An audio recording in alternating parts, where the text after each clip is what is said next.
হয় পারবেশ, ও পারে ভালো থাকিস। মনে হয় না তুই এই দেশে ন্যায্য বিচার পাবি, বুঝছস? কারণ একই ফ্রেমের ভিতরে আসামি আর পুলিশের যেমনি হাসতে দেখছি, একটু কমপ্লিকেটেডই মনে হইতেছে আমার কাছে। এরপরও টেনশন নাই, প্যারা নাই, চিল। যদি ন্যায্য বিচার হয় তাহলে তো ভালোই, তোর বাপ মার ভিতরে একটু শান্তি পাইব। হ্যাঁ, আর যদি ন্যায্য বিচার না পাস, যদি না হয়, তাহলে টেনশন নাই, প্যারা নাই, চিল।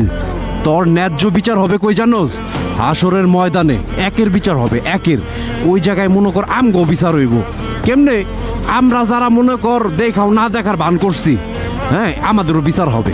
আর যারা প্রত্যক্ষভাবে দোষী, যারা তোমার সাথে এই কাজগুলো করে ফেলাইছে, ঘটায় ফেলাইছে, অগ মনে কর হোগা কমিউনিটি গাইডলাইন্স কন্ট্রোল, মাফিদ control, community guidelines, SDM control.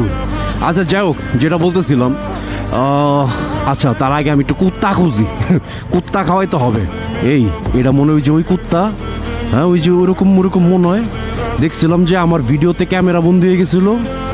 এটা না না, এটা না, এটা তো একটু হিষ্টপিষ্ট আছে, এটা না। তো ওরে খাওয়ামো একদম হ্যাংলা পাতলা, যেটা কিচ্ছু পায় না, খাওন দাওন পায় না। তার মধ্যে এই জায়গাটা মনে করো পুরো বিশাল একটা এরিয়া নিয়ে, তোমার ফাঁকা ময়দানের মতো, বাড়িঘর খুবই কম। তো এই জায়গায় যেগুলো আছে নিঃসন্দেহে ওরা একটু খাবার দাবার এগুলো একটু কমই পায়। তো এদিক দিয়ে একটু খুঁজে বের করার চেষ্টা করবো, একদম হ্যাংলা পাতলা কেডায় হেডারে দিমু খাবার আজকা। ওইটার নসিবে আজকে কিছু একটা আছে, ভালো কিছুই আছে, খারাপ না, ভালোই আছে। তো যেটা কইতাছিলাম এটা হইতাছে পারভেজের সাথে যারা এই কাজগুলা করছে, এটিরে খুঁজতাছি আমি।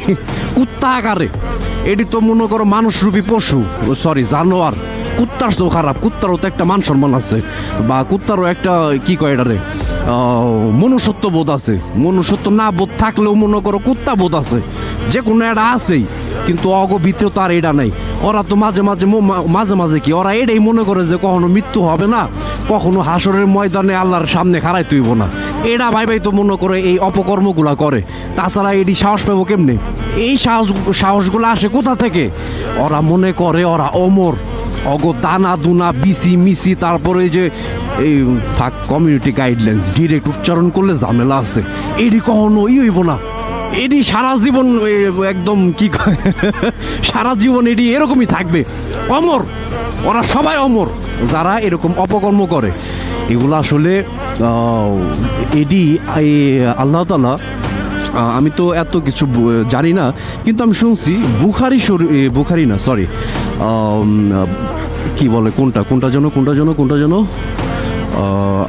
হ্যাঁ, সূরা বাকারায় আল্লাহ তাআলা এইভাবে নাকি বলছে যে আমি কিছু বান্দা বা কিছু মানুষের চোখে মুখে মুহুর লাগায় দিব।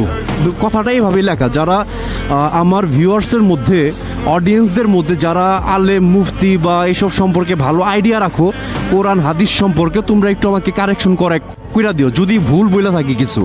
তো এইভাবে বলা আছে যে আমি তাদেরকে চোখে মুখে কানে সব জায়গাতে মুহুর মেরা দিই। হ্যাঁ, মুহুর বিষয়টা এরকম মনে হয় যে তারা দেখো না দেখার ভান করবে, শুই নাও না শোনার ভান করবে, দেখেও না দেখার ভান করবে। এটা আল্লাহ তাআলাই মেরা দেয়। তো ঠিক আছে, তো এই হচ্ছে কথা। কোরআন হাদিসের একটা ওয়ার্ড, একটা লেটার, এগুলো তো আর ফালায় দিতে পারবো না।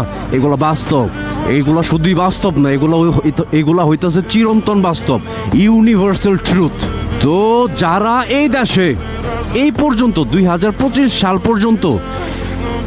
পর্যন্ত যারা ন্যায্য বিচার পান নাই, যারা 7 আসমান উপরে চলে গেছো, যারা ইন্তেকাল করেছো, তারপর যারা বেঁচে আছো কিন্তু ন্যায্য বিচার পাও নাই, টেনশন নাই, প্যারা নাই, চিল।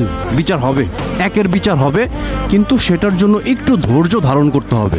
সেটার জন্য তোমার একটু ধৈর্য ধারণ করে হাসরের ময়দান পর্যন্ত যেতে হবে। সেখানে আবার তোমার একের বিচার হবে, তুমি ন্যায্য বিচার পাবা, সবই পাবা, সব মনে করে একদম A to Z, পাই টু পাই ভাবে পাবা। এই দেশে না পাইলেও ওই জায়গায় পাবা, হাসরের ময়দানে তুমিও পাবা, আমিও পাবো, সবাই পাবে।